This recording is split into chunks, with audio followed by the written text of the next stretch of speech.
시청자 여러분 안녕하십니까. 제주와 미래연구원 송창호입니다. 최근 제주를 찾는 관광객이 늘어나고 제주 유입 인구의 증가로 제주 사회와 자연 환경의 수용 용량이 한계에 달했다는 얘기가 나오고 있습니다. 또한 생활 폐기물이 매년 증가하고 있습니다. 제주특별자치도에서는 관광객을 대상으로 원인자 부담, 즉 제주 환경보전기여금을 부과하고자 하는 입법 추진과 제도 마련을 검토하고 있습니다. 이에 대해서 제주 관광경제력이 약화를 가져올 것이라는 우려의 목소리도 나오고 있습니다. 우리 연구원에서는 제주 환경보전기여금에 대한 도민 여론조사와 더불어서 정책 토론회를 마련해서 이에 대한 정책 방향을 모색하고자 합니다. 먼저 제주특별자치도 고범영 환경정책과장님 나오셨습니다. 안녕하십니까? 또 한 분은 제주관광협회에서 부석현 기획조사부장님 나오셨습니다. 안녕하십니까? 네, 안녕하십니까? 네, 먼저 고범영 환경정책과장님, 예. 시청자들의 이해를 돕기 위해서 환경보전기여금 도입 논의의 배경에 관해서 설명 좀 해주시죠. 예. 우리 제주는 유네스코 상관왕, 람사르 습지 등 4개의 국제보호지역을 보유하고 있는 세계에서 유일한 지역으로 한 해 약 1,500만여 명의 관광객이 방문하는 국제적인 관광 명소입니다. 2010년 이후 우리 제주는 지속적인 유입 인구의 증가와 관광객 등 방문객이 급증하면서 교통, 쓰레기, 하수처리 등 환경 문제가 대두되고 있는 실정입니다. 영국 BBC 방송에서도 너무 많은 관광객 때문에 실험하고 있는 세계 관광지 5곳 중 하나로 제주를 꼽은 바도 있습니다. 이와 같은 실정에서 자연 환경 훼손을 방지하고 생활 환경을 개선하는 데 필요한 재원 조달 방안으로 수입자 부담, 원자 부담 등의 이론에 근거하여 제주를 방문하는 사람들이 관광 환경 비용을 부담하게 하는 환경보전기여금 제도의 도입이 필요성이 꾸준히 제기되어 왔습니다. 이에 따라서 우리 도에서는 지난 2017년 9월부터 2018년 5월까지 환경보전기여금 제도 도입에 대한 타당성 조사 연구 용역을 실시하고 지금까지 추진을 해오고 있습니다. 예, 그 과장님 말씀이 들으셨는데요. 지난 10월에 제주도 특별자치도에 도민 선명회에 계셨잖아요. 이에 대해서 관광업계 반응은 어떻습니까? 예, 지난 10월에 제주국제 컨벤션 센터 한라홀에서 환경보전기여금 제도 도입에 대한 도민 설명회를 가진 바가 있습니다. 당시에 이제 관광 호텔업과 그리고 이제 렌트카업 그리고 전세버스업 대표님들이 참석을 하셨습니다. 그래서 이제 환경 보전기여금에 대한 의견을 피력을 하셨는데 당시 의견으로는 현재 코로나19 사태로 인해서 제주 지역의 관광업계는 파탄 위기에 직면해 있다. 그로 인해서 제주 경제를 지탱하고 있는 관광 산업의 침체는 곧 제주 경제 전체가 악화되고 있는 상황에서 기여금 제도의 도입은 관광 산업을 넘어서 곧 제주 경제 전체를 포기하는 어떤 처사에 반대 입장을 사실 밝힌 바는 있습니다. 그리고 이제 업계에서는 사실 돈의 관광업계 현실을 모르고 그리고 의견 수렴이라든지 이런 어떤 부분들을 거치지 않고 구체적인 어떤 징수 금액과 그리고 이제 징수 방법까지 발표하는 부분에 있어서는 문제가 있지 않느냐 이런 어떤 반응을 보였습니다. 그리고 이제 입도세 형식으로 환경보전기여금을 도입할 경우에 여행의 자유, 행복 추구권을 침해하는 위헌 소지가 있다는 것이죠. 그래서 관광객들이 제주 자연 경관이라든지 가치를 충분히 알고 방문을 하고 있음에도 불구하고 이런 어떤 해당 관광지 또는 경승지를 방문할 때마다 별도의 관람료라든지 입장료를 내고 있는 상황인데 여기에 추가적인 부담을 내도록 하는 것은 부당하다는 그런 어떤 반응을 보였습니다. 과장님, 네. 우리 관광업계에서 얘기가 나왔는데요. 이거 본격적으로 토론을 들어가기 전에 한번 용어를 정리해서 가지고요. 그리고 관광세, 입도세, 생활 폐기물 원인자 부담 등 다양하게 거론되지 않습니까? 지금까지는. 네. 그런데 이제 환경보전기여금이라고 이제 명칭을 정하게 됐는데 그 이유는 어떻게 돼 있습니까? 네, 아직 환경보전기여금이라고 명칭을 하고 있습니다. 이 역시도 가칭입니다. 앞으로 입법 과정에서 명칭이 변경될 여지도 있습니다. 지난 2013년에 가칭 제주 세계 환경소득 조성을 위한 특별법 연구 용역을 실시한 바 있습니다. 이때 우리 한국법제연구원에서가 용역 수행을 했는데 이때 환경기여금을 항공사나 선박사의 징수 의무를 부담해서 공항이나 항만에서 징수하는 방안이 제시되었습니다. 그러나 이 환경기여금을 논의하는 과정에서 네. 제주를 방문하는 모든 사람을 대상으로 공항이나 항만에서 기여금을 징수하는 것은 입덧세로 비춰져서 헌법에서 정한 거주 이전의 자유를 침해하는 위헌의 소지가 있다고 판단해서 원인자 부담 원칙에 입각하여 환경보전 기여금으로 정하게 되었습니다. 이 환경보전 기여금은 환경에 부담을 준 원인자에게 처리 비용의 일부를 부담하도록 하자는 것으로 우리가 쓰레기 종량제 봉투를 구매하는 비용을 지출하는 것과 같은 것으로 제주의 환경보전에 참여하도록 하자는 취지입니다. 일부에서 입도세라고 얘기하고 있습니다만 이거는 환경보전 기여금의 취지를 잘못 이해하는 것으로 판단이 됩니다. 앞으로 이 환경보전 기금 제도가 도입에 대해서 기금을 징수하게 되면 그 재원으로 생태계 보전 및 보건 사업, 생태 관광 육성 등 어떤 제주의 환경 가치 증진 사업뿐만 아니라 납부자에게 인센티브를 제공하는 것에도 투자를 할 계획으로 지금 준비 중에 있습니다. 취지는 좋은데요. 예. 국내의 사례는 이거 있습니까? 이런 사례가?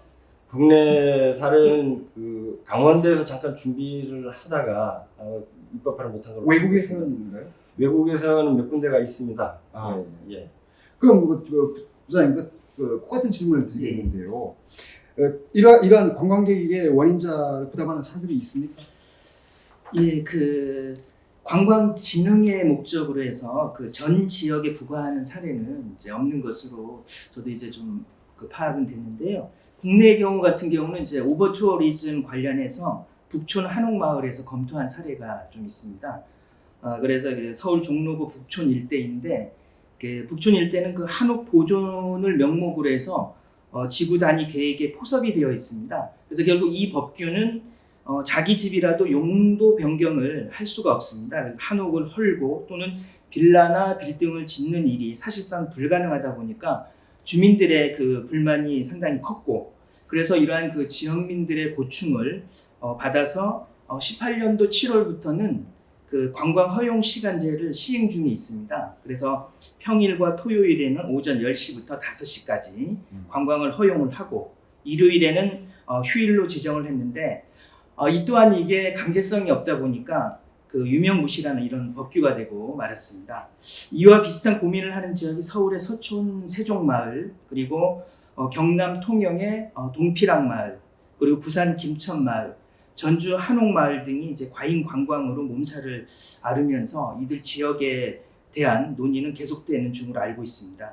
그리고 해외 사례를 잠깐 살펴보면 이탈리아 도시에서 그 부과하는 도시세가 있습니다. 처음에는 이 도시세가 생겨난 이유가 2009년도에 그 뉴욕발 금융위기에 따른 그 경기 침체로 인해서 각 도시마다 도시세를 부과하는데 2011년 1월 1일부터 처음에는 용어가 체류 기여금, 역시 지금 이제 기여금이라고 하는 용어가 들어가 있는데 이 용어로 보면 사실 강제성은 없어 보이지만 반대로 강제성이 있는 세금을 부과를 하게 됩니다. 그래서 도시별로 금액을 다르게 하고, 그리고 이제 아이들 세금이라든지 또는 이제 같은 숙소에 10일 이상 숙박을 할 경우에는 면제를 해주는 등의 어떤 예외 규정들이 있습니다. 그리고 또 한 곳은 그 독일의 베를린시에서 그 도시세가 있는데 주요 내용을 보면은 2014년부터 유럽의 그 다른 관광 도시에서 시행하고 있는 이런 도시세를 도입을 해서 베를린을 방문하는 여행객들에게는 숙박 요금의 5%를 도시세로 부과하고 있는 사례가 있는 것으로 좀 조사가 됐습니다. 네, 한 발 더 나가보죠. 그거에서 그 이탈리아라든가 베를린이라든가 이거는 어디서 봤습니까? 이건 어디에서 지금 징수를 하죠? 요거는 이제 그 이탈리아라든지 베를린 같은 경우에는 이게 결국은 뭐 일방적인 어떤 그 징수라기보다는 어떤 합의에 의해서 이제 그 징수를 하는 방안들인데 아무래도 정부에서 좀 적극적으로 추진하고자 하는 어떤 의욕이 좀 이런 어떤 부분들이 많이 작용을 하고 있는 것 같습니다. 예, 그러면 좋습니다. 이거에 대해서 조금 더 한 발 얘기해보도록 하죠. 예. 쓰레기 포화라든가 교통혼잡 등 제주도 환경 수용 한계에 도달했기 때문에 지금 이러한 것을 얘기가 나오는 거 아니겠습니까? 지금 그렇다면 현실은 어떻습니까? 예, 지금 환경부 통계가 2018년도까지 나와 있는데 그 통계 기준으로 해서 말씀드리면 전국 인구가 5,200여만 명이 하루 폐기물을 56,000여 톤을 배출하고 있습니다.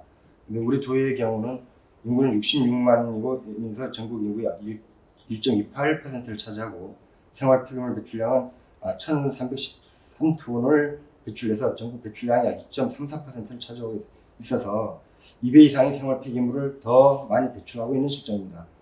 강원도의 경우를 보면 강원도도 인구는 전국의 약 2.97%이나 배출량은 4.23%를 배출하고 있어서 이걸 보더라도 어떤 체류형 외부 방문객이 많은 지역은 인구 비중보다 폐기물 발생량이 많은 것으로 나타나고 있는 실정입니다. 한 사람의 하루 배출량을 비교해봐도 전국 평균 한 사람은 약 1.06kg을 배출하는데 우리 도는 1.9kg을 배출해서 약 2배를 더 배출하고 있는 것으로 나타나고 있습니다. 이런 전국 평균보다 많은 배출되는 양이 제주를 방문하는 방문객들이 배출되는 양이 통계에 잡히는 거라고 이제 판단을 하고 있습니다. 부장님, 다시 예. 그거에 한번 더 여쭤보죠. 예. 그러면 제주도 환경의 수용에 봉착했다고 합니다. 예. 그다음에 그렇다 하더라도 제주 관광객들, 제주 찾는 관광객들이 제주 경제에 일조하는 것도 있지 않겠습니까? 맞습니다. 예.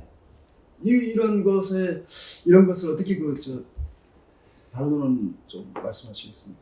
예, 환경보전기여금에 대해서 관광업계나 주변에서 우려하는 목소리가 안 그래도 지금 현재 관광업계가 안 좋은데 특히나 이제 지금이야 코로나 때문에 방문객이 많이 줄긴 했습니다만 국내 관광객보다 해외로 많이 나가는 이런 실정에서 제주도가 환경보전기여금 제도를 도입을 하게 되면 이게 관광 비용에다가 더 부과되는 게 돼서 관광 경쟁력을 저하시킬 거라는 목소리를 충분히 듣고 있습니다.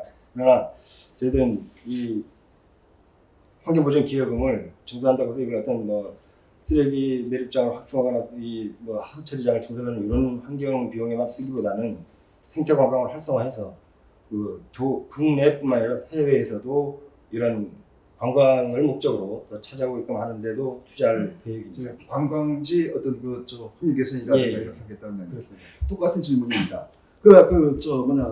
아까 일조하고 있는데 너무한다 이런 얘기 하시는 거죠. 어떻습니까? 제주도의 경우는 사실 지난 10년 사이에 관광객 수가 대폭적으로 증가를 했습니다. 데이터 통계상으로 분명히 이제 보여주는 부분들인데 이런 관광객 증가의 중심에는 저비용 항공의 어떤 활성화가 큰 몫을 했다고 보여지고 그리고 제주 올레 상품이 히트를 치면서 다양한 계층의 관광객들이 사실 방문하고 있다고 이렇게 말씀을 드릴 수가 있겠습니다. 제주는 관광 상품이 어느 상품보다도 사실 효자 상품의 역할을 하고 있습니다. 그건 아마 누구도 부인할 수 없는 부분이라고 말씀드릴 수 있겠고요.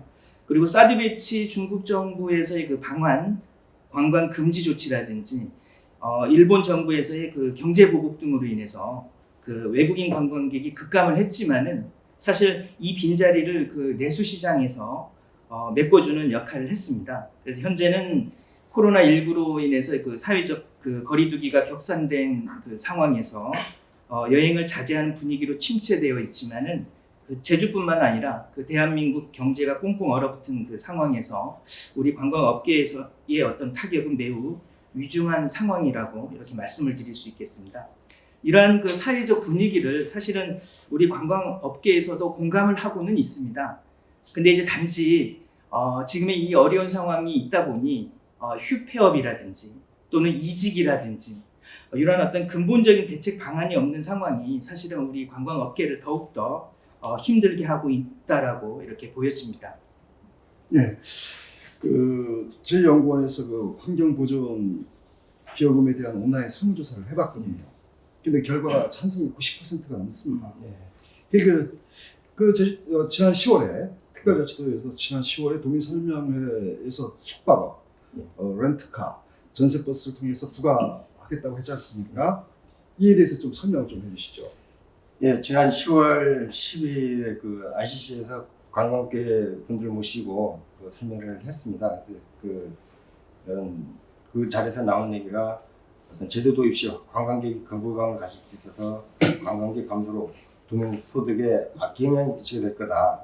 또 환경보전기여금 제도 도입 시 관광객 감소로 인한 제주 경제에 악영향이 있을 거라는 우려가 또 있었지만은 또 환경오염에 대한 문제는 세금이 아니라 법과 제도로 의한 규제를 풀어야 된다는 의견도 있었고 여러 가지 있었습니다. 그러나 지금이 이제 코로나 시대를 해서 보시면 해외로 나가던 관광객이 제주도로 모이고 있고 네. 이런 실정에서 환경보전기여금을 논의하기는 지금이 적기다라는 의견도 있었습니다. 그래서 이 환경보전기여금은 처음 앞에도 말씀드렸습니다만 공항이나 항만에서 징수하는 방안도 연구가 됐지만 그렇게 했을 경우에는 어떤 위헌적인 요소가 있어서 그것을 차선책으로 한 게 숙박업이나 렌트카, 전세버스 등을 사용하는 자료부터 징수하는 어떤 안이 지금 현재가 마련되는 아닙니다만 이런 부분도 관광업계에서 제시하는 부분이라든가 저희들 나름대로도 또 어떤 ICT 기술이라든가 이런 부분을 해서 해소할 수 있는 관광업계의 의견도 수용을 하고 저희들 행정 목적도 달성할 수 있는 그런 방안에 대해서 연구를 해나가겠습니다. 이게 근데 연구가 근데 우리 부장님 이 아까 그 도에서 얘기가 나오자고 있지 않습니까? 이에 대해서 어떻게 생각하십니까? 지난 그 도민 설명회에서도 사실 저희 관광업계에서는 그 도입 자체의 반대가 아니고 사실은 이제 부가 징수 방안에 대해서 이제 업계에서의 어떤 그 반대 의견을 밝힌 것입니다. 그래서 그러한 이유 중에 하나가 뭐냐면 첫 번째가 우리 업계에서 걱정하는 부분은 2012년도에 58만이었던 그 제주 도민 인구는 2019년도에 69만 명으로 무려 그 11만 명이 증가를 했습니다. 그래서 여기에 쓰레기라든지 또는 상하수도 이런 어떤 환경 수용 시설을 이런 인구 증가에 따른 수용력 우려에도 크게 개선되지 않았다는 게 저희가 보는 첫 번째 이제 문제가 있고요. 그리고 전국적으로 보면 수도권과 대도시를 제외하고는 이렇게 인구가 급증하는 곳이 많지가 않습니다. 결국 이 얘기는 뭐냐면 인구의 증가는 아직까지도 그래도 제주도는 살만한 어떤 삶의 질을 누릴 수 있다라고 하는 어떤 이런 반증이 아니겠습니까? 그래서 그 도민 증가에 따른 수용 시설 개선에 대한 지적 없이 모든 책임을 관광객 증가에 따른 문제로 떠미는 정책에는 납득하기 어렵다라고 하는 이런 부분이었고요. 그리고 이제 둘째로는 현재 그 전국의 지자체에서는 관광객들을 유인하고자 하는 정책을 펴고 있습니다. 그래서 각종 인센티브를 지원해서 관광객을 모셔오는 이런 어떤 전략을 하고 있거든요. 그런데 이런 상황에서 환경보전기여금을 부과하려고 한다면은 관광객들은 다소 외면을 하게 된다. 이런 어떤 우려 측면 조금 있는 부분이 있고요. 그리고 마지막으로 셋째로 이 제도는 공정하지 않다. 왜 그러냐면 숙박을 하지 않는 단일 관광객 그리고 렌터카나 전세버스를 이용하지 않는 관광객 등은 이게 부과 대상에 포함이 되지가 않습니다.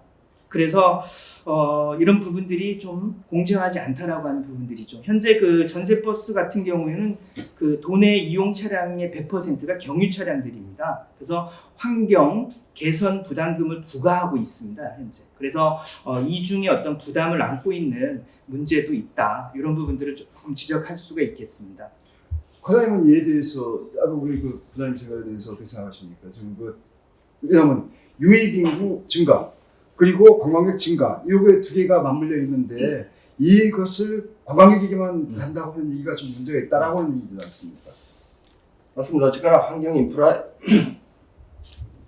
환경인프라 확충은 지자체가 책임질 부분은 맞습니다. 그런데 이게 인구가 갑자기 증가를 하면서 이 하수처리장 같은 경우에도 지금 도내 8개 하수처리장이 지금 처리를 하고 있는데 처리용량 24만 톤인데 이질 평균 유입량이 21만 9천 톤. 그 처리율이 가동률이 91%에 이르고 있는 실정입니다. 그래 도두 하수처리장 같은 경우는 2025년까지 3,900여 원을 투자해서 24만 톤으로 증설하는 확정 사업도 하고 있는 실정입니다. 그리고 아까 수장께서 경유차에 대한 이중부가 이런 말씀을 하셨는데 우리 도의 자동차 등록 대수가 지금 현재 62만 3천 대로 전국의 2.6%를 차지하고 있습니다. 그리고 렌트카 등록 대수도 2020년 현재 29,658대로 2014년과 비교하면 9,000대가 증가하고 있는 실정이고 또 관광객들이 이용하는 렌트카가 우리 정주민이 사용하는 것보다 한 3, 4배 정도는 더 주행을 한다 이런 자료도 있습니다. 그래서 저희들이 환경보전기여금을 뭐 경유차에 도달한 데서 그런 이중부가 아니라 어떤 교통 혼잡 비용이다 이렇게 좀 이해해 주시면 되겠고요. 그 공정하지 않다는 부분 저도 충분히 이해를 하고 그것에 알고 있는 설정입니다. 뭐 크루즈 관광을 와서 제주도 방문하고 간 사람들한테는 숙박비도 뭐 교통비도 아무것도 못 받는 이런 부분도 있는 부분이고, 그래서 이거는 저희들이 아직 그 제도를 만들어가는 과정이고 그 과정에서 이런 부분들을 뭐 어떤 문제점을 전체 수용할 수는 없겠지만 그래도 지금 현재 판단되는 문제점들은 다 보완을 해서 제도를 만들어가겠다는 말씀을 드리겠습니다. 그러니까 아까 우리 그 부장님 말씀하신 것을 이제 좀 그 제도 속에 녹여가면서 이제 만들어가겠다는 얘기겠죠. 자, 그러면 우리 공항 항만 외에도 그다음에 관광지에서 징수하거나 이제 도립공원, 그다음에 공영 관광지에서 징수하자는 의견도 있습니다. 이에 대해서 어떻게 생각하십니까? 사실 저는 이 환경보전기여금 부과하는 방안에 대해서는 이 기금을 어떻게 투명성이 전제가 되고, 그리고 이제 징수 방법에 대한 공정성이 확보가 된다면 제주 관광의 미래를 위해서는 매우 가치 있고 투자해볼 만한 제도라고 생각을 합니다. 그래서 결국 제주의 관광은 관광 자원의 가치를 어떻게 포장을 해서 또 상품화하고 이를 재방문해서 매력을 높여줄 수 있는 상품을 만들 것인가, 즉 고품질의 상품을 만들기 위한 계속해서 이런 어떤 진행되어야 될 부분들이 있다라고 보여지고요. 그게 결국은 환경보존기금이 가장 기본적인 도입의 취지라고 생각이 듭니다.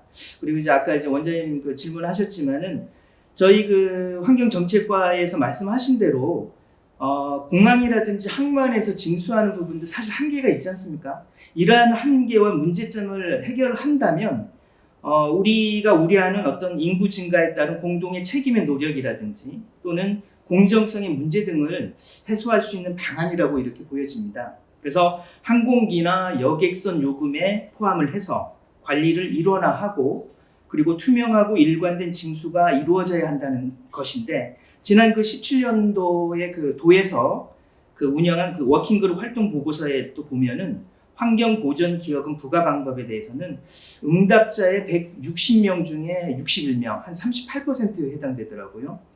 이런 분들이 항공기와 여객선 요금에 포함하는 것을 가장 효율적인 방법이다 이렇게 응답을 했습니다. 또한 환경보전기여금 사용 용도에 대한 질문에 환경보전 정책을 강화해 나가는 부분에 있어서 한 58% 정도, 그리고 그 뒤를 이은 게 아까 이제 과장님도 말씀을 해주셨지만 생태 관광이라든지 또 질적인 관광을 높여주기 위한 이런 부분도 말씀하셨는데, 이런 고품격의 관광의 인프라를 구축하자라고 하는 것이 한 35% 정도로 이렇게 높게 나타난 것으로 이렇게 보였습니다. 관광업계에서 지금 얘기하시는 거 보면 이 환경보전기여금에 대해서 가치가 있다라고 얘기하거든요. 그 전제는 뭐냐면 투명성과 공정성이죠. 이런 것들을 어떻게 녹여낼 방안을 쓰고 계십니까?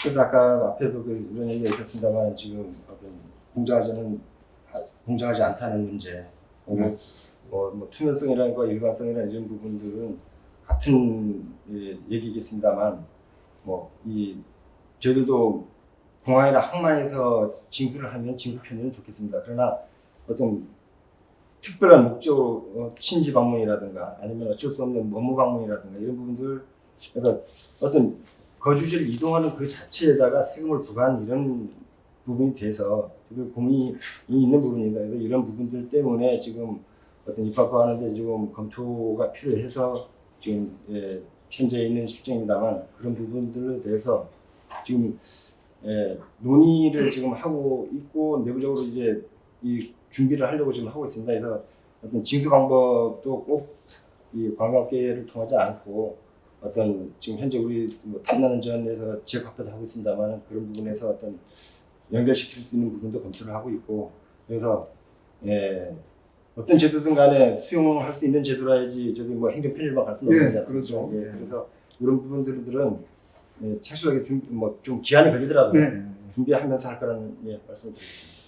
그러니까 이제 관광 보존 기업은 반대 의견을 수렴하겠다고 하는 얘기로 우리가 받아들일 정도로 네. 됐고요. 그 관광객 수입 다들 요건 어떻습니까? 관광객들이 제주 경제에 기여하고 있기 때문에 그 관광객 수입 유치에 따른 별도의 환경 보전, 예산 편성이라든가 징수를 통해서 하는 방법, 이 방법에 대해서는 어떻게 생각하시는지요? 네, 그 아까 얼핏 처음에 그 도립공원이라든지 네. 또는 그 공영관광지에 징수하자는 그런 의견도 사실 있다라고 말씀하셔서 현재 그 도립공원과 그 공영관광지에서 징수하는 부분은 사실 있거든요. 지금 현재. 그래서 결국은 이중 부과에 대한 어떤 부담이 생겨나는 부분들이 이제 있을 수가 있겠다. 이제 예컨대 이제 제가 도립이나 공영은 아니지만 국립공원 같은 경우에 사실 그 2007년도에 입장료를 폐지를 했습니다. 1월 1일부로 해서. 그래서 지금까지 시행되어 오고 있는데 과연 그 입장료를 부과했을 때의 그 등산객 현황, 등산 방문객과 그리고 그 이후 폐지했을 때 그 상호 비교하는 데이터를 사실 좀 제가 좀 찾아보고 좀 얘기를 좀 하고자 했습니다. 그래서 이래저래 제가 좀 자료를 찾다 보니까 이 부분이 좀 내부 자료라서 아무튼 제가 잠깐 좀 살펴봤습니다. 그랬더니 07년 폐지 이후에 급증할 것으로 예상을 했지만은 근 10년간에는 그 소폭 정도 증가세를 보였습니다. 그런데 이제 그 문제는 18년도부터 방문객들이 급감하는 이런 현상을 보이고 있더라고요. 어떤 원인인지는 모르겠지만은 결국은 저는 이걸 어떻게 판단하냐면 결국 환경보전기여금을 도입한다라고 했을 때도 관광객이 감소할 것이라고 하는 논리는 합리적이지는 않다라고 저는 판단을 합니다. 그래서 다만 관광객이 감소를 했을 경우에 이에 대한 손실 부분을 보상해 줄 수 있는 이런 기여금의 용도를 명확하게 설정할 필요가 있다. 이렇게 보여집니다. 하신 말씀 좀 해보시죠. 네.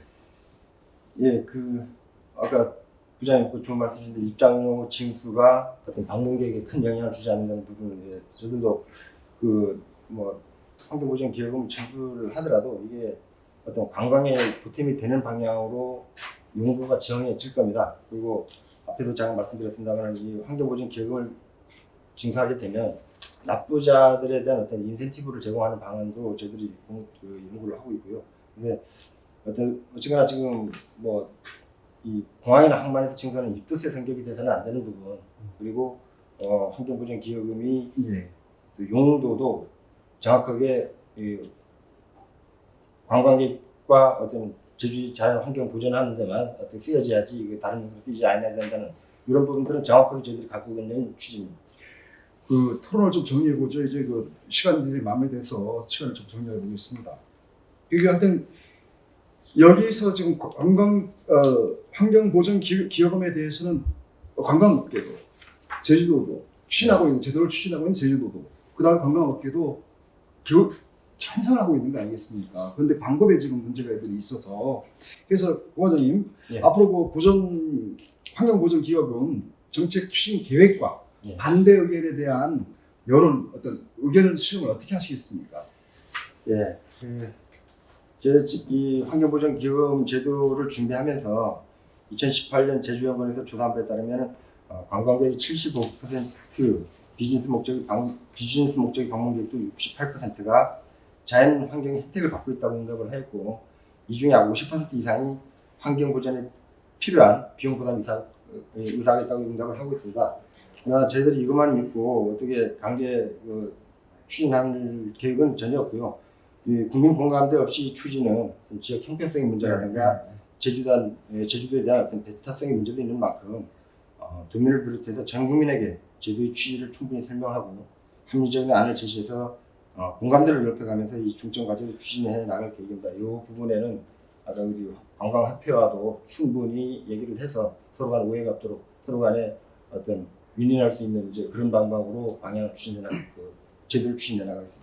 이에 대해서 그 상생하고 어쩌다 보면 협력 방안은 어떻게 얘기하시겠습니까? 그 현재 그 코로나19로 이제 해외 여행길이 사실 막혀 있지 않습니까?